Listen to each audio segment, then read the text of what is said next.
Well, hello there. How are you today? Oh, I'm doing just fine. You know, I was a little anxious, I think.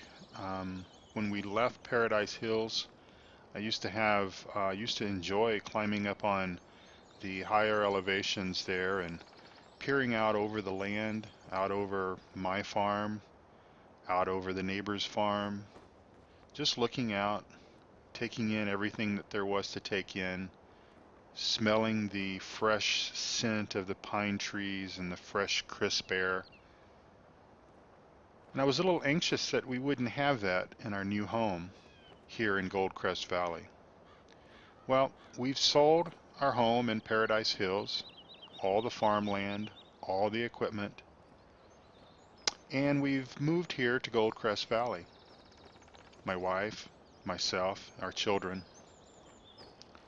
We managed to pay off all the debt from Paradise Hills, and we also managed to pay off our oldest child's college tuition, and buy this farm. And let me tell you, this is one beautiful place. I really, really love it up here. Our new farm consists of a very nice farmhouse, a barn, and 3 fields. While the fall harvest has begun, the previous owner, which his name is Mr. Richards, did harvest our field number 12, and we've had a little bit of time to do a little bit of farming here on our own land as well. However, we do need to purchase a few pieces of equipment. We need a plow, we need a fertilized spreader or a sprayer. We haven't made up our mind just yet what we're going to get, but I'm going to go down and talk to the nice people down at the supply store and find out what they think. We're set up pretty nicely as far as equipment goes. We have 3 tractors. We have 2 Case 1455s and a New Holland 8340. We've got an older but reliable 1660 Case actual flow combine harvester with a 14-foot header. And we've got a small tipper that holds about 8,000 liters. We've got a seeder. And last but not least, we have a very reliable old farm truck. My wife, who is our business manager for that and oversees the farm and all of our expenses and everything, found this beautiful place and got us all hooked up, set up. And we had about $20,000 in cash when all was said and done. We did manage to sell a little bit of our first harvest, and I've been busy meeting some of the neighbors around the community and helping them out in their time of need.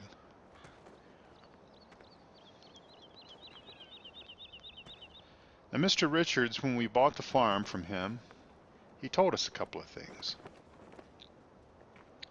He said the first word of advice, or the first request that he had, if we would certainly consider it, would be to keep his farm hands employed and keep them busy.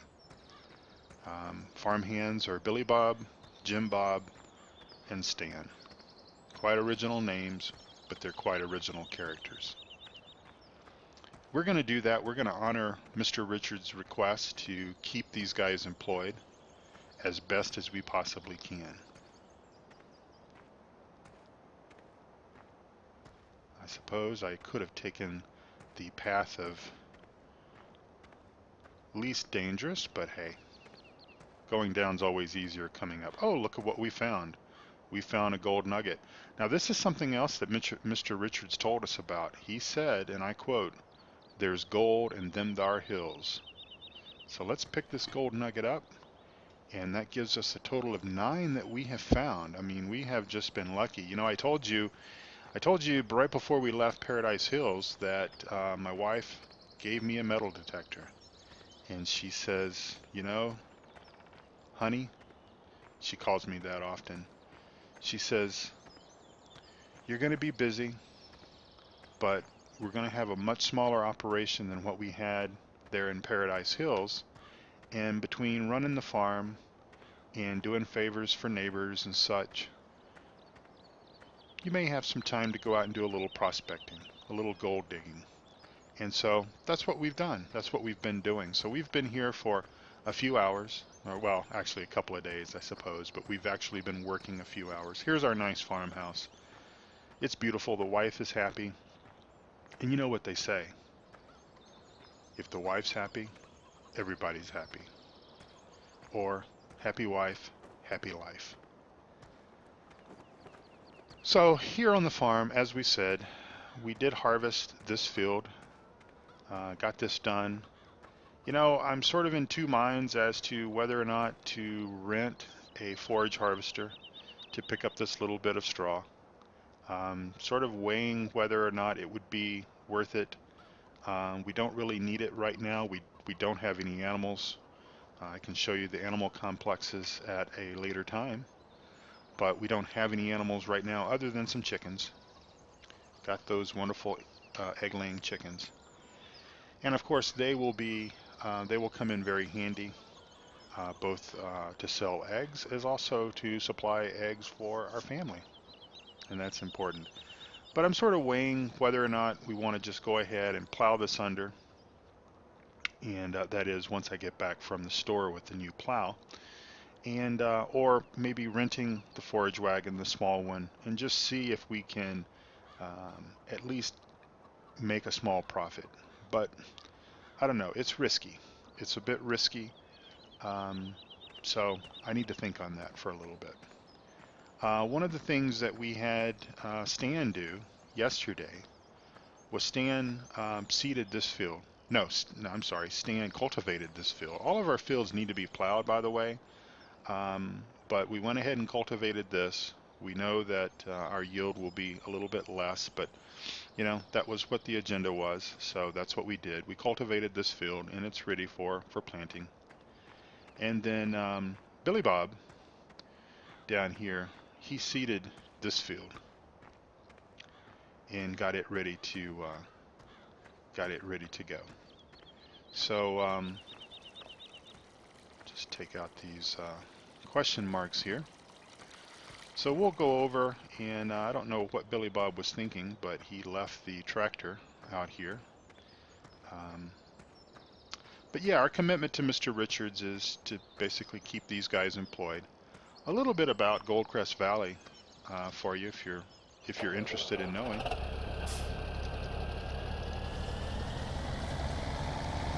Goldcrest Valley is struggling at the moment.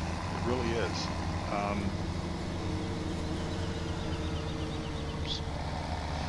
Goldcrest Valley is struggling. It's very hard times around here. Most farmers that are actively farming, if they still are, struggle. They mainly struggle to find help, good help. The economy around here is really bad, but we think it's on the mend. We think it's actually improving. And so, you know, the wife and I, we took a chance coming out here because, you know, things are a little harder out here. But we really think that we can make a go at it, and with good people like Stan and Billy Bob and Jim Bob and some of the nice people in town, we really think that that we can make a go at this. So we're gonna get Jim Bob here to go ahead and plant some soybeans, I believe. We want to keep two crops that are harvested with the grain header.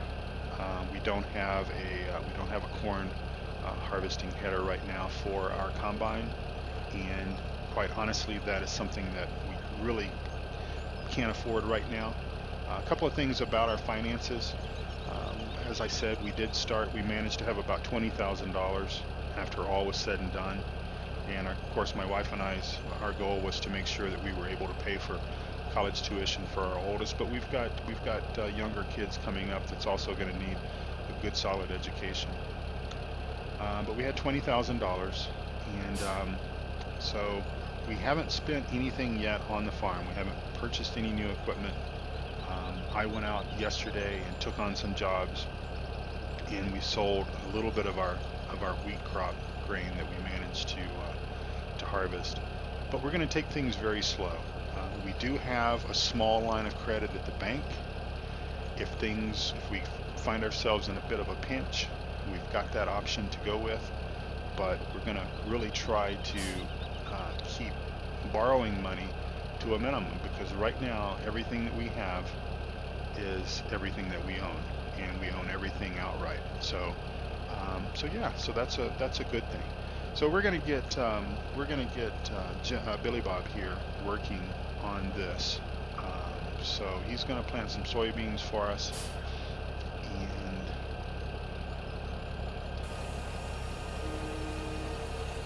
and hopefully he'll do us a good job. All right, and he's off.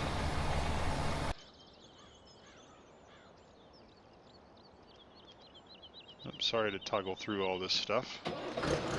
All right, our cultivator, we're pretty much done with that for right now. So we will drive the cultivator over, park it for now, because as I said, we need to think about what we're going to rent and how we're going to do that. I'm sorry, what we're going to purchase. And of course, renting is an option. And I'm not, there's some people in life that, are really opposed to renting because, yeah, there's a valid point that at the end of the day, when it's all said and done and you have to turn that piece of equipment back in, you have nothing for it. But if you manage things correctly, you can actually turn a small profit sometimes by renting something. And if you really need to get a job done and you don't have the equipment to do it, then renting is a good option. I'm just going to park this guy right over here. And we're going to take a look at something here. Let's take a look at what we have in storage. Now we've still got 12,000. We've actually still, Mr. Richards left us with quite a bit of crops in storage. We've got barley, we've got canola, we've got some sunflowers, we have some soybean, we have some corn. So thankfully, we have a little bit there that we can, push come to shove. We can always sell that if need be. But obviously we had a harvest of wheat. We managed to get, well, let's see, we hauled 8,000 liters to a sell point yesterday. So yeah, we had over 20,000 liters, I suppose.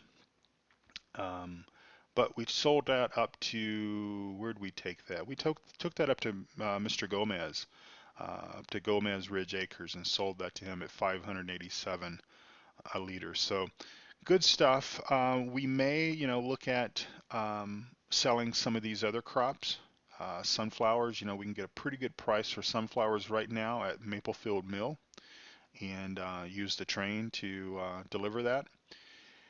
And of course, we've got soybeans that we're planting now, so we may hold on to those just to see what the price is going to do. But it's all good. It's all good stuff. What else was I going to look at here? And basically, our equipment is not bad. It is used, but it's gently used, and it's all in top-notch running order right now, and so that's good for us. All right, so let's jump out and let's go do another job for a local farmer and earn a little bit more money. Don't know what kind of jobs we can do. Don't know really what's available, but let's see.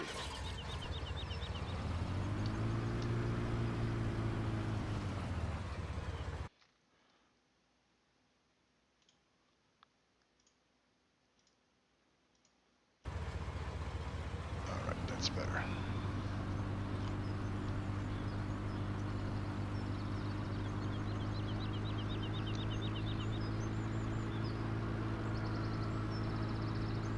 And as I mentioned, gold prospecting is going to be sort of a side business for us.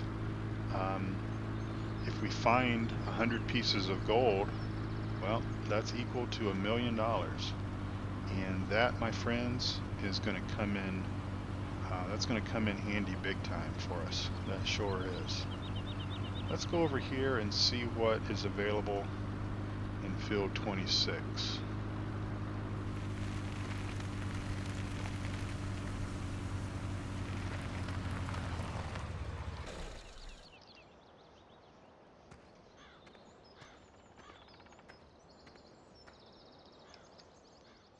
All right, fertilizing job. You know I've been doing this my whole life, and this is still my favorite part of the process. Seeing a healthy new crop start to pop up, knowing that all your planning and hard work are going to pay off.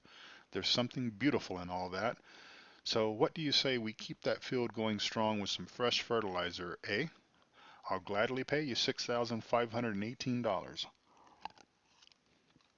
All right, well, for 15 minutes worth of work, that's not too bad. Obviously, some of the harvesting jobs pay a little bit more, and we're going to do some of those. We're going to do quite a bit of those because, quite honestly, that's really how we're gonna build our empire is running our small farm, but pretty much leaving our small farm operations to the capable hands of Billy Bob, Jim Bob, and Stan.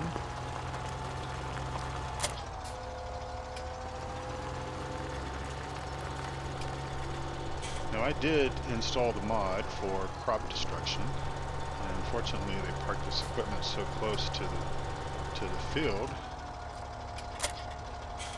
that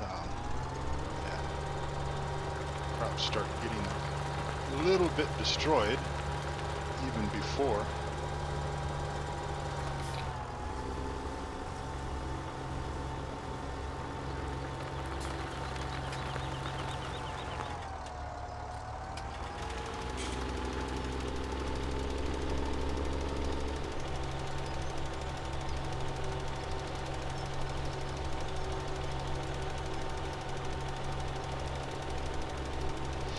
Even before we get started. But you'll notice something interesting, that through the magic of, oh, should have been over just a little bit. We'll fix that if need be. Through the magic of all the ones and zeros that make up this wonderful game, the crop destruction for these hired help maps will automatically fix themselves.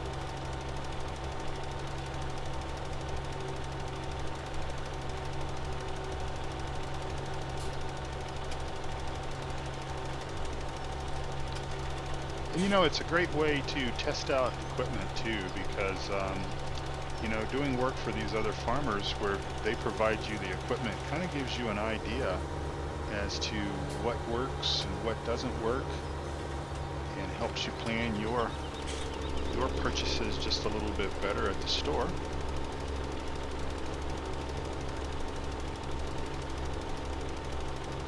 And actually, you know, we do need to make a decision about fertilizers. Do we spray or do we spread?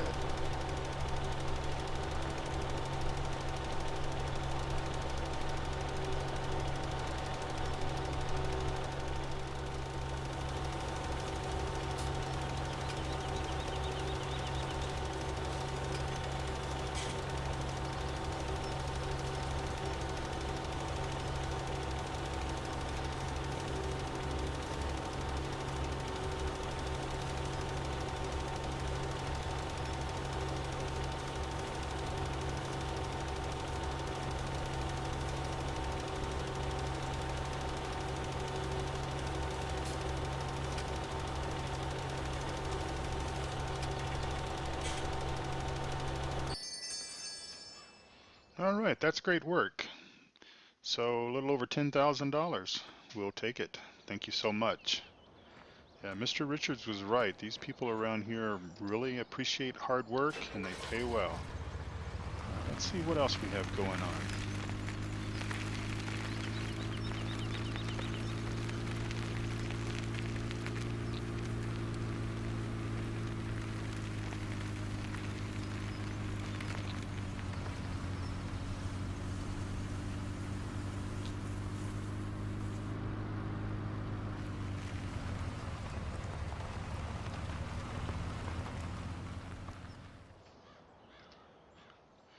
Man, we must have done something right because my fields are bursting at the seams. Looks like I'm going to have to bring on some extra hands to help haul it all in.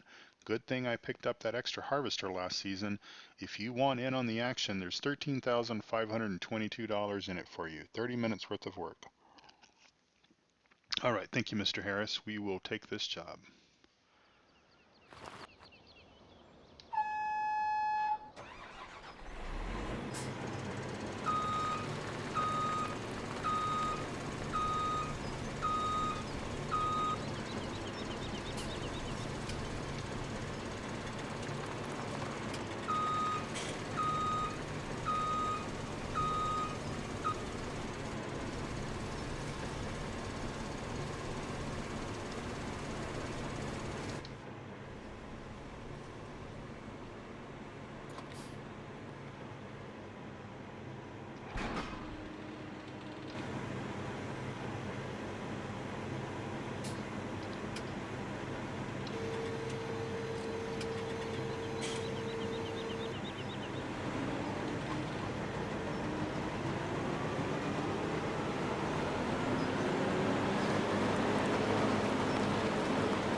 And we're off.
All right, well, there we go. A little over 20,000 for that job. Good, good. We could use it. All right, so as you can tell, missions are certainly lucrative here, and they're certainly also a little bit different and, in my opinion, a little more exciting than the mission system in FS15. All right, so let's head back to the farm if we can figure out how to get there without killing ourselves. I believe it is just up here. Now the AI drive like crazy around here, just like they pretty much did in FS15. But 65 grand in the bank, not bad, not bad, not good.